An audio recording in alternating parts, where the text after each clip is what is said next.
Hello and welcome to our Strom Streaming video tutorial series.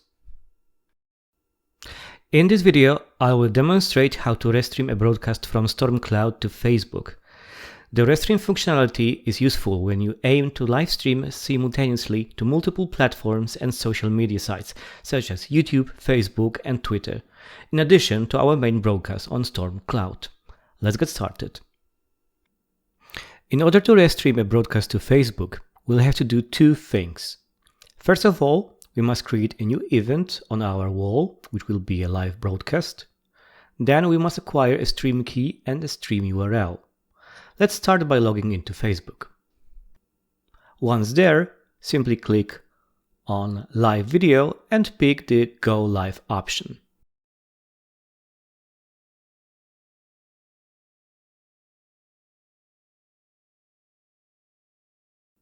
Now we need to select the streaming software option at the top of the page.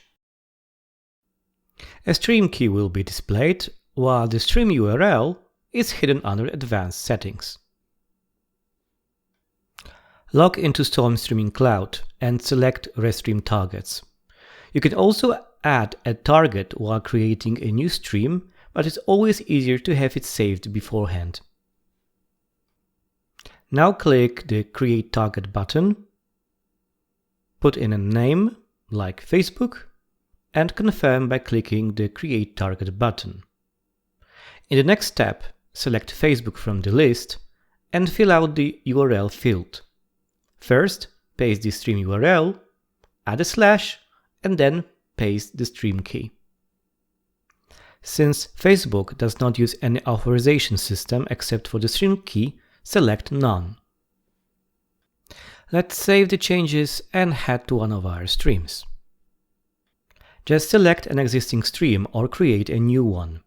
In the Restream Target section, just select your previously created target and click Save Changes. That's all. However, there are a couple of things you have to remember. First of all, anyone who has access to your Strom control panel can look up your stream key. It's wise to keep that in mind. The stream will be published on Facebook the moment you publish the stream on Strom Streaming Cloud and will stay active as long as the source is active or until you unpublish the stream. Let's see how it works in practice. My broadcast is currently set up to restream to just one platform, Facebook. I already have my encoder up and running, so we'll just publish the stream. And now we'll check the results on Facebook. As you can see, stream is visible here as well. That's all. Thanks for watching, and please check our other video tutorials and documentation page where everything I present now is described in more detail. You'll find the link in the description.